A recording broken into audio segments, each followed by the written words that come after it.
see the gravity of the problem is she tends to commit suicide. Therefore, I said we are also suffering. Don't think that you are suffering. We are also suffering. Everybody in the world is suffering. Even the president of USA is suffering. And president of the authorities in this country, leaders are suffering. All of us are suffering. But unconsciously, we think that we have to do work. We have to work.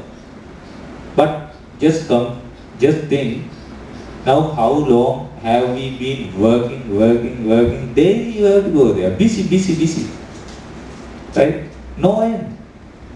Then, taking food, daily you have to take food. Thrice or twice. Looking after children. And all these things.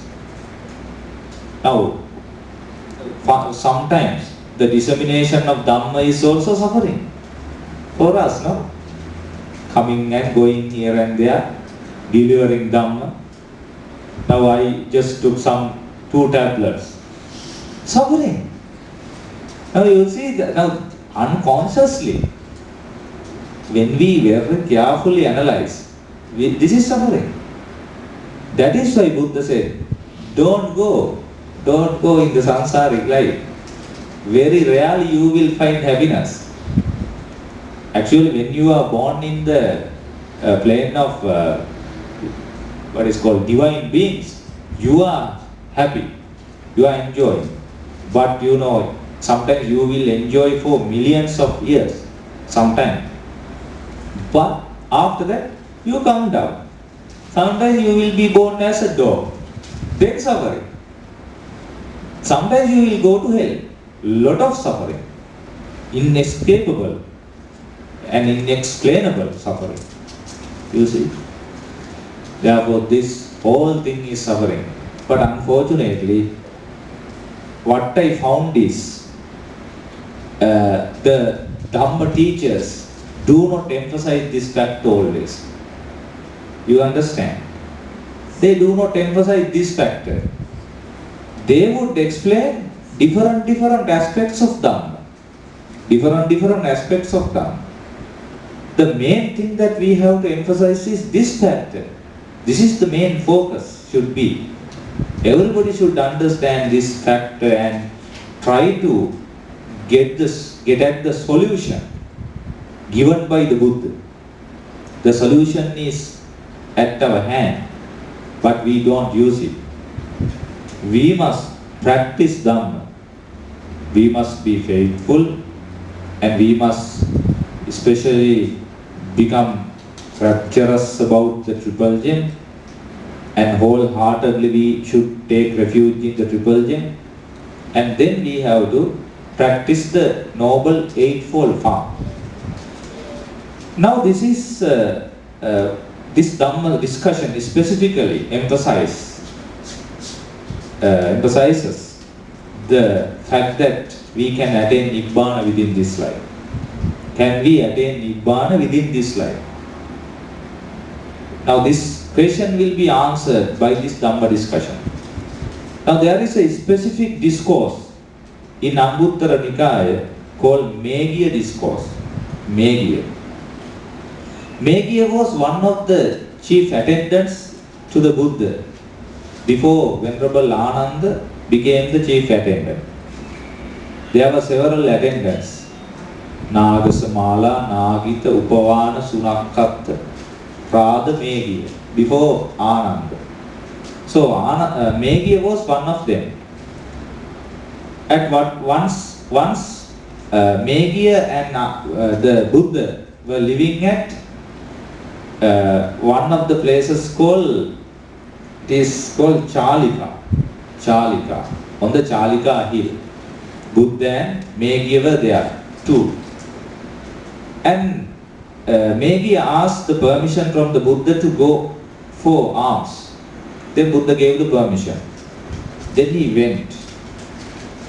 After partaking food, he went to the bank of Kimikala river for some resting. When he was having a leisure time, he saw a beautiful magnificent, very attractive mango grove. He was fascinated by this scene. He thought this is a very good place for seclusion and to have a lonely meditation. He came and told the Buddha, "Oh Buddha, after I having partaken my food, I saw a beautiful mango grove, which is quite appropriate for meditation. Therefore, shall I go and meditate there?" Then Buddha said, "Meghiya, this is not the time for going out, because nobody is there to attend to me. Right? Only you and myself. Wait till another monk comes." But he was in a hurry, Meghiya. Meghiya said, "Oh, Venerable Sir, you have completed your part. Right? We have to still consolidate. You have nothing to consolidate, but I have to practice. Therefore, shall I go?" For the second time, he asked the permission. Then Buddha said, "Oh Meghiya, there is nobody. Wait till another one comes." Now Buddha, at one occasion, has mentioned you have to take actions to attain Nibbana, just like a person trying to put out the fire on the hair. Sometimes if you suppose a person's hair got caught fire, you try to strive to put it out. Just like that, you have to strive to attain Nibbana, Buddha said on one occasion. But this time, Buddha did not give permission to Meghiya to go there to meditate. Now Buddha is very practical there, no? You can understand. Buddha is very practical. Buddha knows that there should be a person to look after him till somebody comes. Therefore, for the second time also he rejected. Third time also he said, "Oh Venerable Sir, I want to go."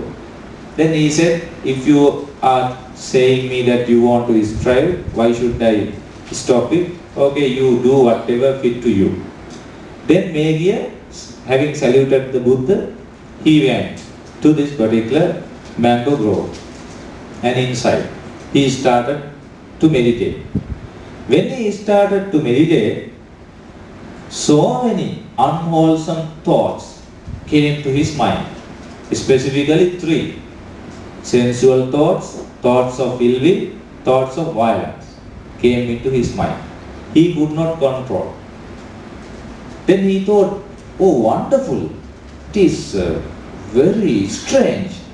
Now I have gone forth from homely life to homeless life to get salvation. Still, these evil thoughts are just playing with me. So how can I eradicate all that?" He was thinking and came back and informed the Buddha. "Buddha, I tried to meditate, but I could not meditate because these three types of unwholesome thoughts, sensual thoughts, thoughts of ill will, thoughts of violence came to me." Then Buddha said, "Oh Meghiya, for a person whose mind is not mature enough, one has to have 5 factors for liberation. 5 factors. If you have those 5 factors, you can liberate yourself." Now that is why when you understand these 5 factors, you can really get to know the fact that we can practice the Dhamma within these 5. The first factor is the noble companion, good friend. That is the first factor. It is very, very important. Now why we have not attained Nibbana so far is the fact that we have not had noble companions in the past. Even now, if we do not have noble companions, we cannot attain Nibbana. Now I